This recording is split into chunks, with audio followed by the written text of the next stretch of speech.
अस्सलाम वालेकुम student, class 9th subject social science और इसका पार्ट पॉलिटिकल साइंस हम पढ़ रहे हैं। और आज का टॉपिक जो है हमारा ये है रिजर्वेशंस एंड स्टेट। और आज डेट है 4 सितंबर 2020। तो बेटा, जैसा कि हमने कल जो टॉपिक पढ़ा वो हमने कल पढ़ा था political and permanent executive. 9th की सोशल साइंस से पॉलिटिकल साइंस का टॉपिक पढ़ा था हमने कल, पॉलिटिकल एंड परमानेंट एग्जीक्यूटिव। और आज हमारा टॉपिक जो है ये है रिजर्वेशंस एंड स्टेट। ये क्या होता है? सबसे पहले हम देखेंगे reservations. Reservations a policy that declares some position in government employment and educational institutions reserved for people और communities who have been discriminated against or disadvantaged and backward। Reservation से बेटा हम यहाँ हमने ये बात समझनी है, इससे पहले भी हमने ये पढ़ा है और फिर से यहाँ रिवाइज भी हो जाता है हमें।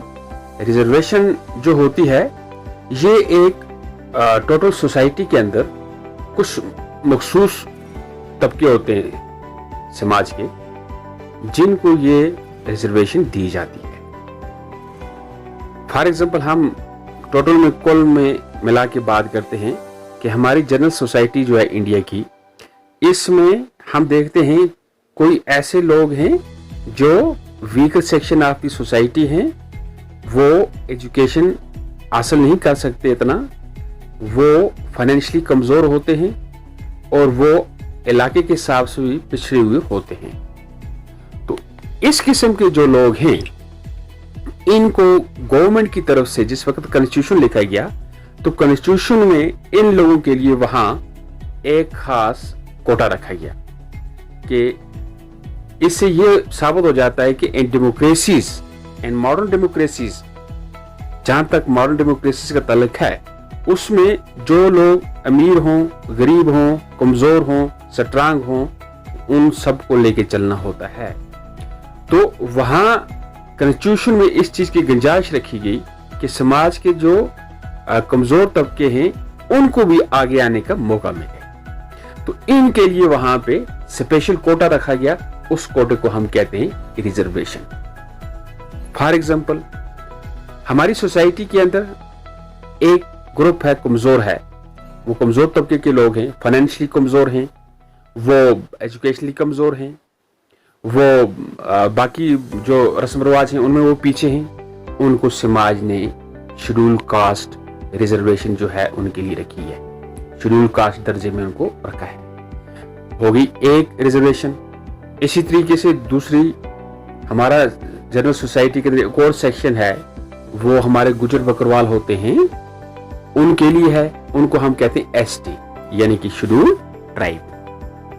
इसके साथ एक और तबका है हमारा जो शहर से दूर रहते हैं, पिछड़े हुए इलाके में रहते हैं, दूर दराज फार फ्लंग एरियाज में रहते हैं, उनको हम कहते हैं बैकवर्ड एरियाज, यानी उनके लिए बैकवर्ड कोटा रखा गया है, जिसको हम बोलते हैं RBA, resident of backward area.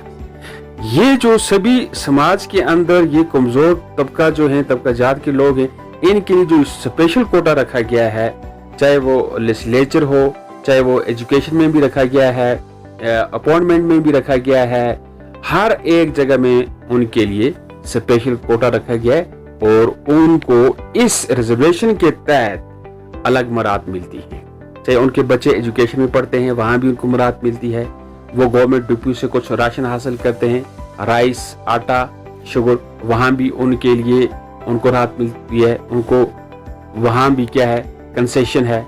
अगर वो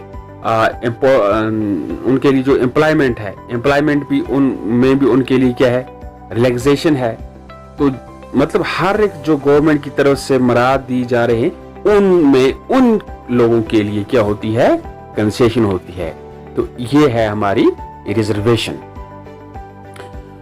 अब आ गया state.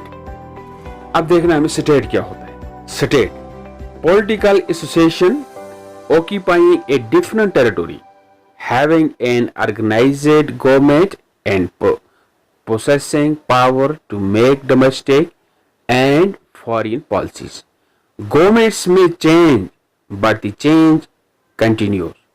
In common speech, the terms country, nation, and state are used as synonymous.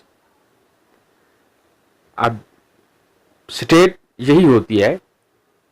State एक ऐसी यानी कहता है कि state political association occupying a different territory, यानी टेरिटरी भी हो और वहां पे पॉलिटिकल एसोसिएशन भी हो, हैविंग ऑर्गेनाइज्ड गवर्नमेंट और गवर्नमेंट भी हो, और क्या है पोसेसिंग पावर टू मेक डोमेस्टिक, और उनके पास ऐसे पावर भी हो जो वो डोमेस्टिकेट भी कर सके, एंड फॉरेन पॉलिसी के लिए भी इनके पास क्या हो, इनके पास फॉरेन पॉलिसी हो। तो स्टेट जो है, स्टेट के पास क्या है टेरिटरी भी होनी चाहिए, स्टेट के पास पॉपुलेशन भी होनी चाहिए, तो स्टेट के पास क्या है गवर्नमेंट भी होनी चाहिए, हम उसको क्या कहते हैं स्टेट कहते हैं, और फॉरेन पॉलिसी भी होनी चाहिए। गवर्नमेंट में चेंज बट स्टेट कंटिन्यूस। तो स्टेट जो है इसका सिनोनिमस जो है वो क्या है जी, हमारे पास कंट्री है। तो इस तरीके से आज का हमारा ये टॉपिक जो था ये था रिजर्वेशन एंड स्टेट। तो ये हमने अच्छी तरीके से समझा। तो इंशाल्लाह कल हम दूसरा टॉपिक उठाएंगे। तो थैंक यू वेरी मच बेटा।